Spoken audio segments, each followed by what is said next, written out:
belajar akan kebenaran firman Tuhan yang berbicara tentang keluarga.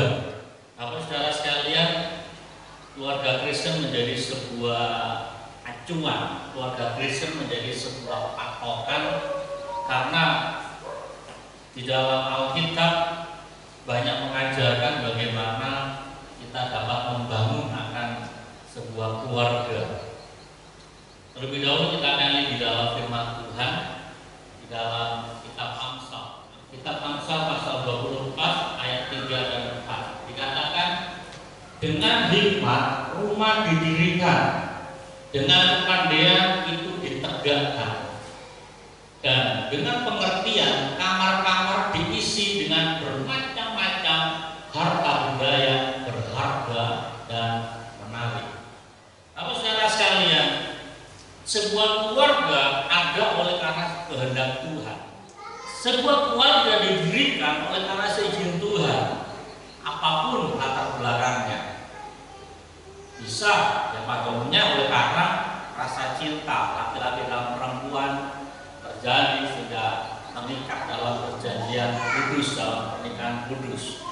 Tetapi juga ada pernikahan dalam zaman-zaman dulu oleh karena dijodohkan. Nantilah waktu sudah menikah, nanti kalian saling mengenal, saling mencintai, ya. Oke, dan itu sudah terjadi. Nah, Bapak saudara sekalian, intinya adalah segala sesuatu adalah seizin daripada Tuhan.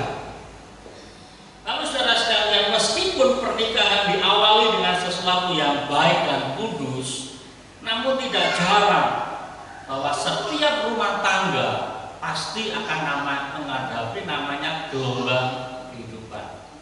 Tetapi itu bukan menjadi sebuah alasan untuk kita mengakhiri akan segala sesuatu yang baik. Meskipun tidak sedikit juga ada keluarga-keluarga yang akhirnya kandas, ada keluarga-keluarga yang menghentikan akan pernikahan itu. Apapun alasannya, bisa oleh karena perasaan egois masing-masing pasangan. Masalah bisa timbul oleh karena masalah ekonomi. Masalah bisa timbul karena keturunan. Dan yang paling keren hari-hari ini adalah kehancuran rumah tangga karena sebuah perselingkuhan.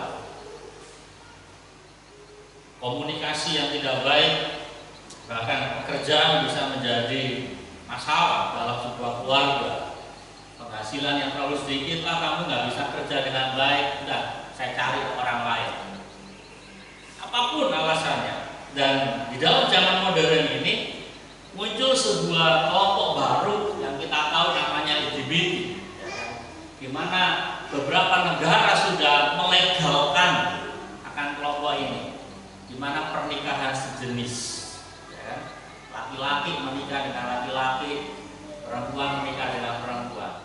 Tapi secara sekalian, dan permasalahan-permasalahan di atas yang tadi saya sampaikan itu tidak saja dialami oleh orang dunia atau orang yang tidak percaya pada Tuhan, tetapi juga bisa masuk kepada orang-orang percaya, orang-orang Kristen. Lalu saudara sekalian, pagi ini kita akan belajar tentang keluarga. Di dalam firman Tuhan tadi dikatakan bahwa dengan hikmat rumah didirikan, dengan kepandaian itu ditegakkan, dan dengan pengertian kamar-kamar diisi dengan bermacam-macam barang harta benda yang berharga dan menarik. Artinya kalau rumah itu sudah berdiri, kita nggak mungkin biarkan rumah itu kosong. Ibaratnya kita sudah selesai bangun rumah, enak aja seperti ini rumah kita los, ya kan, enak bisa untuk lari-lari. Enggak. Kalau kita sudah selesaikan dirikan rumah, pasti kita akan berpikir, saya akan belikan sofa, saya akan belikan lemari untuk menyimpan barang-barang saya akan belikan TV, saya akan belikan vas bunga, macam-macam supaya kelihatannya indah. Tetapi yang pertama kita akan belajar lebih dahulu bahwa bagaimana saya dan saudara dalam mendirikan rumah yang kokoh. Diawali dengan hikmat rumah didirikan. Dengan hikmat rumah didirikan, apa maksudnya? Permulaan hikmat adalah takut akan Tuhan. Semua orang yang melakukannya berakal budi yang baik dan puji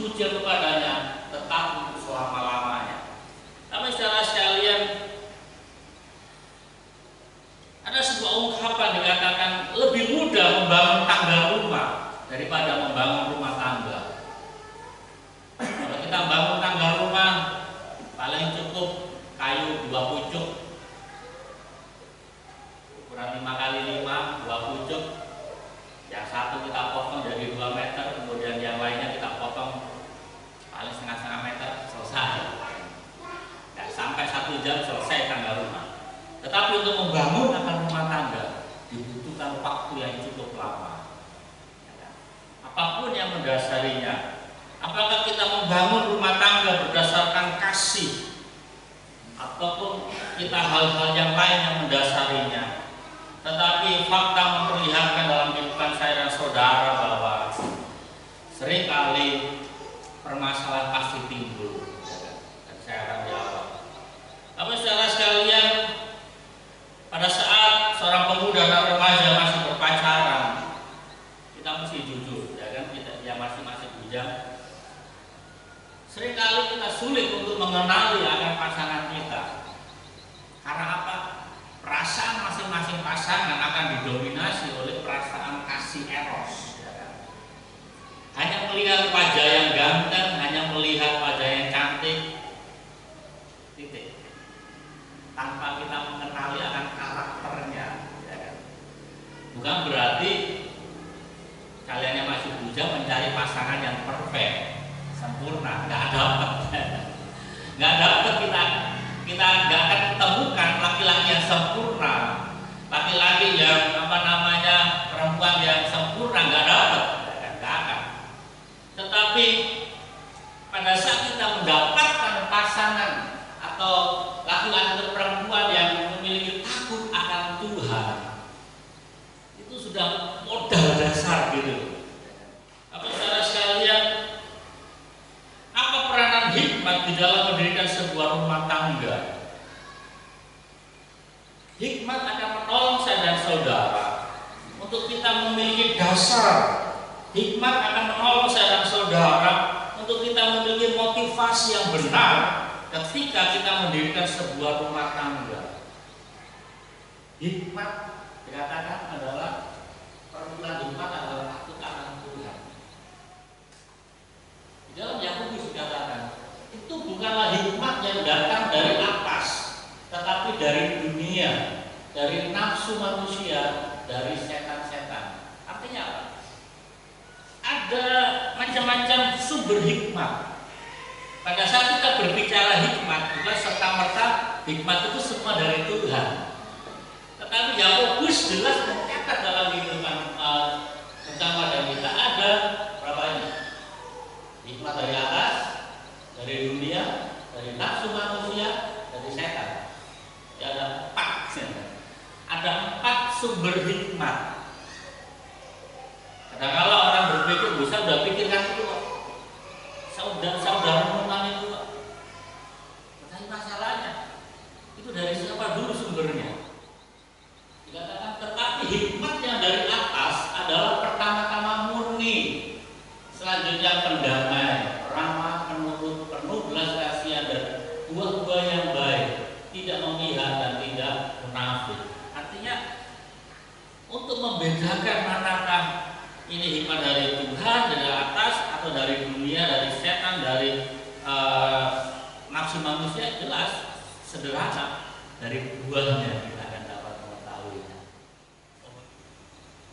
Karena yang kedua, bagaimana sebuah rumah tangga dapat berdiri kokoh, tidak lepas dari namanya tiang. Saya akan nama tiang pilar. Dengan kepandaian itu ditegakkan. Bangunan rumah tidak akan bisa berdiri hanya cukup dengan dinding-dinding, dengan kusen-kusen, dengan pintu-pintu, dengan atap, tetapi diperlukan akan namanya tiang. Kepandaian dalam membangun rumah tangga tidak serta-merta tergantung dari tingginya seorang dalam menempuh pendidikan. Artinya kepandaian kita bisa dapat dari sesama kita yang secara positif, dari orang tua kita, dari orang-orang yang sudah berpengalaman dari kita, bahkan terlebih dari kebenaran firman Tuhan, kita bisa belajar di dalamnya.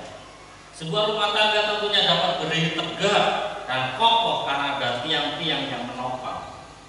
Kita akan lihat cepat dalam firman Tuhan. Tiang apa yang pertama kita perlu bangun adalah tiang kekudusan. 1 Timotius 2 ayat 8 katakan, oleh karena itu aku ingin supaya di mana-mana orang laki-laki berdoa dengan menadahkan tangan yang suci, tanpa marah dan tanpa perselisihan. Tiang yang kedua yang perlu kita belajar adalah tiang kesetiaan. Maliaki pasal 2 ayat 14 dikatakan, dan kamu bertanya, oleh karena apa? Oleh sebab Tuhan telah menjadi saksi antara engkau dan istri masa mudamu, yang kepadanya engkau telah tidak setia, padahal dia teman sekutumu dan istri seperjanjian. Yang ketiga, tiang apa yang perlu kita bangun adalah rajin. Amsal pasal 10 ayat 4 dikatakan, tangan yang lamban membuat miskin, tetapi tangan orang rajin menjadikan kaya. Kita sudah tahu cepatnya. Yang keempat adalah kerukunan.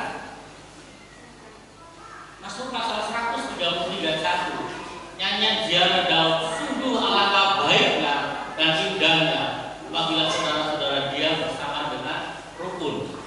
Ayat 2 berbicara ya seperti anggur, ya kan? Urapan yang diberikan dari kepala Harun turun ke jenggotnya menjadi berkah. Saudara baca itu. Sebuah rumah tangga tentunya akan dapat berdiri dengan kokoh bila masing-masing tiang saling terhubung satu dengan lainnya. Keterhubungan diartikan dengan sebuah komunikasi satu dengan yang lain. Bila ada kesulitan dalam menegakkan salah satu tiang-tiang, maka suami dan istri wajib membangun sebuah komunikasi yang harmonis tanpa ada unsur penghakiman. Kadang-kadang tiang ini sulit berdiri karena sudah saling menghakimi. Ini gara-gara kamu, ya. Ini gara-gara kamu. Tidak perlu ada penghakiman dalam rumah tangga kita. Tetapi bangun komunikasi yang baik. Bagaimana solusinya? Karena dengan sebuah kesadaran suami dan istri tidak ada yang sempurna. Mungkin hari ini si suami yang salah, besok bisa istri yang salah. Tidak ada sesuatu yang sempurna. Oleh karena itu bangun komunikasi yang harmonis. Yang ketiga, saya cepatnya. Katakan, dan dengan pengertian kamar-kamar diisi dengan bermacam-macam harta benda yang berharga dan menarik. Ini penting. Jadi bagaimana saya dan saudara dapat mengisi akan rumah tangga kita dengan sesuatu yang berharga, bukan dengan sesuatu yang murahan, bukan sesuatu yang kotor kita masuk dalam rumah kita. Hal apa yang perlu kita tanamkan dalam rumah tangga kita? Pertama adalah doa. Kita isi rumah tangga kita dengan doa. Dikatakan, tetapi jika engkau berdoa, masuklah ke dalam kamarmu. Yang kedua, cepat, ada 6 kali. Saudara bisa baca ulang dulu. Yang kedua adalah penundungan diri. 1 Petrus 3:1. Demikian juga kamu, hai istri-istri, tunduklah kepada suamimu, supaya jika ada di antara mereka yang tidak taat kepada firman, mereka juga tanpa perkataan dimenangkan oleh kelakuan istrinya. Kemudian selanjutnya kesalehan. 1 Petrus 3:2. Jika mereka melihat bagaimana murni dan salehnya hidup istri mereka itu. Kemudian selanjutnya adalah kehormatan. Demikian juga kamu, hai suami-suami, hiduplah bijaksana dengan istrimu sebagai kaum yang lebih lemah. Hormatilah mereka sebagai teman pewaris dari kasih karunia, yaitu kehidupan, supaya doamu jangan terhalang. Kemudian kehormatan kedua yang dibangun, tadi kehormatan pertama yang perlu dibangun. Kehormatan kedua yang perlu dibangun adalah lebih keras firman Tuhan. Ibrani 13 ayat 4 katakan, hendaklah kamu semua penuh hormat terhadap perkawinan, dan janganlah kamu mencemarkan tempat tidur, sebab orang-orang sundal dan pezina akan dianiaya Allah. Kelembutan.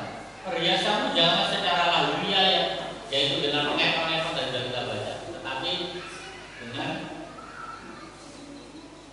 manusia baginya tidak binasa, yang berasal dari roh lemah lembut dan tenteram yang sangat berharga di mata Allah. Nah, yang terakhir yang nggak kalah penting, ujian. Saya harap kita jangan lupa tentang hal terakhir ini. Ujian bukan ujian pada Tuhan, ya, tetapi ujian kepada pasangan kita, ujian kepada anak-anak kita. Dikatakan, lihatlah cantik engkau manisku, sungguh cantik kau bagaikan merpati makanan. Rumah tangga Kristen dapat berdiri dan berjalan dengan harmonis bukan tergantung dari satu pihak, tetapi ada pihak-pihak mana saja yang dapat menolong akan berdirinya sebuah rumah tangga, suami, istri, anak-anak. Dan bila di dalam keluarga itu ada pembantu juga punya peranan, ya kan? Sama seperti sinetron, bagaimana seorang tuan selingkuh sama pembantunya, itu bukan hal yang baru. Oke, mari saudara sekalian, niscaya dengan pertolongan daripada Tuhan, maka rumah tangga Kristen dapat menjalani bahtera rumah tangga sampai kemuliaan Tuhan dinyatakan hari lepas hari.